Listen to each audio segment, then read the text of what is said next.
তো বন্ধুরা, আজকে আমরা শিখব কিভাবে ডুয়েট ভিডিও বানানোর সঠিক নিয়ম। আমরা তো ফেসবুকে অনেকেই দেখি ডুয়েট ভিডিও বানায়, কিভাবে বানাইতে হয় ডুয়েট ভিডিও সেটা আমরা অনেকেই জানি না। তো আজকে আমি আপনাদেরকে দেখাবো ডুয়েট ভিডিও বানানোর সঠিক নিয়ম। তো এর জন্য প্রথমে আমাদেরকে ইউকার্টে যেতে হবে। ইউকার্টে গিয়ে একটা নিউ প্রজেক্ট ওপেন করতে হবে। নিউ প্রজেক্ট ওপেন করে এখানে ম্যাটেরিয়ালে ক্লিক করে যে কোনো একটি ফ্রেম সিলেক্ট করতে হবে। সিলেক্ট করার পরে এখানে রেশিও দেখতে হবে 9:16, এই রেশিওটা দিতে হবে।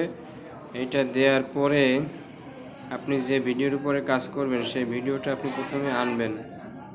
দেখা যায় আমি এই ভিডিওটা আনলাম। আনার পরে এই ভিডিওর যতটুকু পরিমাপ ততটুকু পরিমাণে আপনার ব্যাকগ্রাউন্ডটা সিলেক্ট করে নেবেন। সিলেক্ট করার পরে এখন এত বড় এইরকম তার ভিডিও দেয়া যাবে না, যার জন্য ভিডিওতে কিছু কাজ করতে হবে। যেমন আপনার এইখানে ভিডিওতে ক্রপ করে নিতে হবে। ভিডিওটি ক্রপ করে নেওয়ার পরে সিলেক্ট করা হয়ে গেল। সিলেক্ট করার পরে এইটার স্ক্রিন টোটাল, এই যে স্ক্রিন যতটুকু জায়গা আছে ততটুকু পরিমাণে ভিডিওটা সিলেক্ট করে অ্যাডজাস্ট করে নিতে হবে। অ্যাডজাস্ট করার পরে আপনি এখন যে ভিডিওটার উপরে ডুয়েট করবেন, আপনারা একটা ডুয়েট ভিডিও রেকর্ডিং করে রাখবেন, আগে ভাগেই রেকর্ডিং করে রাখবেন। এখন একটা কথা বলে দিই, আমরা সবাই স্বাভাবিকভাবে আমরা ডুয়েট ভিডিও এইভাবে রেকর্ড করি, সোজাসুজি এইভাবে রেকর্ড করি, কিন্তু ডুয়েট ভিডিও বানানোর জন্য এইভাবে রেকর্ড করলে হবে না। ডুয়েট ভিডিও বানানোর জন্য আমাদেরকে ক্যামেরাটা এইভাবে রেকর্ড করতে হবে। আশা করি বুঝতে পেরেছেন। এখন আমি চলে যাই ইউকার্টে যাওয়ার পরে আমার যে ডুয়েট ভিডিও রেকর্ডিং করা আছে সেটা আমি সিলেক্ট করলাম। সিলেক্ট করার পরে ফিট টু স্ক্রিন দেওয়ার পরে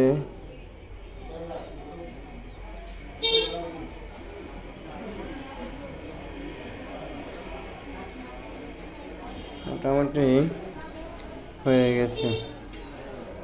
এখন দেখতে হবে ভিডিওটা বেশি হয়ে গেছে। ভিডিওটা বেশি হয়ে গেছে, এখান থেকে ডিলিট করে নিতে হবে। এই হয়ে গেল আমাদের ডুয়েট ভিডিও এডিটিং। এখন চাইলে আপনি এইখানে বিভিন্ন ধরনের লেখা দিতে পারেন। অবশ্যই লেখা না দিলে আপনার ভিডিওটা অতটা সুন্দর লাগবে না। লেখা দেওয়ার জন্য আপনার টেক্সটে ক্লিক করতে হবে। টেক্সটে ক্লিক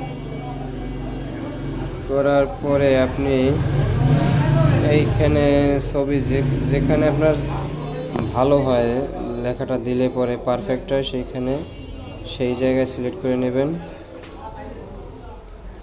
সিলেক্ট করার পরে আপনি লেখাটা পুরোপুরি বাড়িয়ে দেবেন, না হলে আপনার আগামাথা লেখাটা থাকবে না।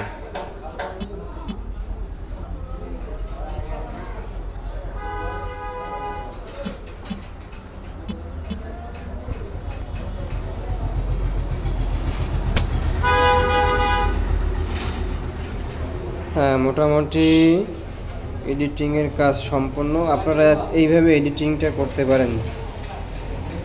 এভাবে এডিটিং করে সেভ দিয়ে দেবেন। সেভ দিয়ে দিলেই আপনার ভিডিও ডান। তো আশা করি সবার ভিডিওটি ভালো লাগছে। যদি ভিডিওটি ভালো লাগে সবাই একটু শেয়ার করে দেবেন আর কমেন্টস করবেন অবশ্যই কেমন হলো ভিডিওটি, ভালো নাকি খারাপ। পরবর্তীতে আপনাদের যদি অন্য কোনো কিছু জানার থাকে তাহলে অবশ্যই কমেন্টস করে জানাবেন। আমি অবশ্যই নেক্সট টাইমে সেই টপিক্সের উপরে ভিডিও বানানোর চেষ্টা করব। সবাইকে ধন্যবাদ।